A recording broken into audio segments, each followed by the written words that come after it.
भाई जी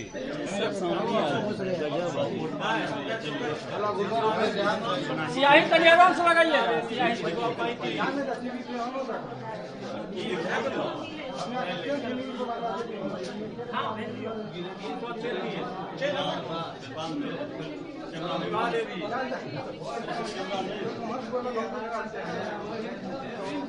आईडी नीचे कर ये महीना, पिछला महीना बिहार ने बहुत सारे पर्व और त्यौहार को मनाया है। ये लोकतंत्र का महापर्व है। बिहार में मतदान का पहला चरण है और पहले चरण में जो हम लोगों से बातचीत कर रहे हैं, बदलाव का एक उत्साह है। मुझे उम्मीद है कि इस चरण में जहां जहां मतदान हो रहा है, बिहार के वोटर अपने अधिकार के लिए, पलायन को रोकने के लिए, घर घर नौकरी के लिए और बिहार में बदलाव के लिए वोट करेंगे।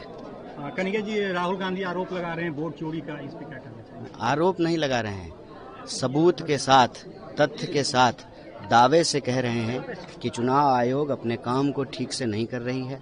पार्टी विशेष के पक्ष में तमाम निष्पक्षता के दावों के बावजूद उसकी कार्यप्रणाली पे, उसके काम करने के तौर तरीकों पे प्रश्न चिन्ह है।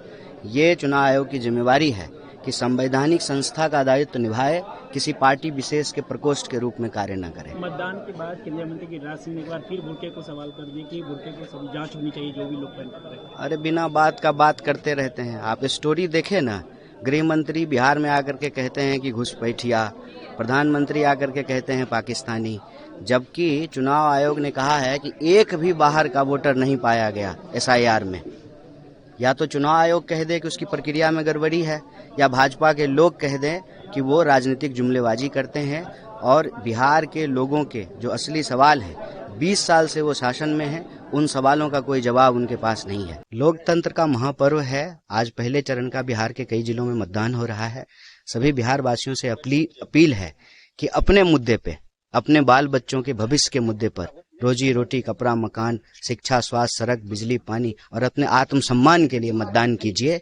जो नाराजगी है सरकार के प्रति, उसको एक सकारात्मक रूप देने की जरूरत है, क्योंकि 5 साल में चुनाव इसीलिए होते हैं कि अगर आप सरकार से नाराज हैं तो आप जो है सरकार को बदलें। 5 साल में वोटिंग इसीलिए होता है कि सरकार को बदला जाए। राहुल गांधी ने एक बार फिर एसआईआर को लेकर के सवाल खड़े किए हैं, इन क्या लग रहा है आपको? सिर्फ सवाल नहीं खड़े किए, सबूत पेश किए। और ये तीसरा प्रेस कॉन्फ्रेंस है। जिस चुनाव आयोग ने इलेक्ट्रॉनिक डेटा देने से मना कर दिया, उसी चुनाव आयोग के वोटर आईडी से, फिजिकल कॉपी से सबूतों को निकाल करके, उसका अध्ययन करके चुनाव आयोग के सामने यह तथ्य रखा गया है कि आप ठीक से काम नहीं कर रहे। अगर आप ठीक से काम कर रहे होते तो एक ब्राजीलियन मॉडल के नाम से 22 वोट नहीं बना हुआ होता। तो ये बहुत बड़ा सवाल है। देखिए, लोकतंत्र का आधार है मताधिकार, और मताधिकार ही सभी तरह के अधिकारों का आधार है। जो सरकार वोट चोरी से बनेगी, वो सरकार कोई काम ठीक से नहीं करेगी। वोट चोरी से बनी हुई सरकार जमीन चोरी करेगी, पेपर लीक करवाएगी, भ्रष्टाचार कराएगी, किसी भी डिपार्टमेंट में ठीक तरीके से काम नहीं होगा। तो अपने बाल बच्चों के भविष्य को सुरक्षित रखने के लिए, अपने अधिकारों को बचाए रखने के लिए, भारत में लोकशाही और लोकतंत्र को अक्षुण्ण रखने के लिए मताधिकार को बचाना जरूरी है। इसीलिए नेता प्रतिपक्ष सबूत के साथ सवाल पूछे। लगातार बुर्के को लेकर के सवाल खड़ा किया जा रहा है केंद्रीय मंत्री द्वारा, क्या लगता है? अच्छा, उनके पास ना कोई काम नहीं है जो बता सकें, गिना सकें। तीसरी बार जो है उनकी सरकार है, बिहार में 20 साल से सरकार है। उनको तो कम से कम 20 ऐसा काम गिनाना चाहिए ना, जो उन्होंने किया हो अपने कार्य क्षेत्र में, अपने लोकसभा क्षेत्र में। कितना अस्पताल खोले हैं, कितना कॉलेज खोले हैं, कितना जो है यहाँ के लोगों को रोजगार मिला है, ये सारी बातें बतानी चाहिए। जब कुछ सकारात्मक गिनाने के लिए नहीं होता है, तब लोग नकारात्मक राजनीति करते हैं, ध्यान भटकाने का काम करते हैं। अंग्रेज करते थे डिवाइड एंड रूल, और आजकल के अंग्रेज करते हैं डाइवर्ट एंड रूल। अच्छा, नैरेटिव मुद्दे को लेकर के एक बार फिर बीजेपी के नेताओं ने कहा कि नैरेटिव 14 तारीख को ये फैसला बताया जाएगा, क्या परिवर्तन हो गए?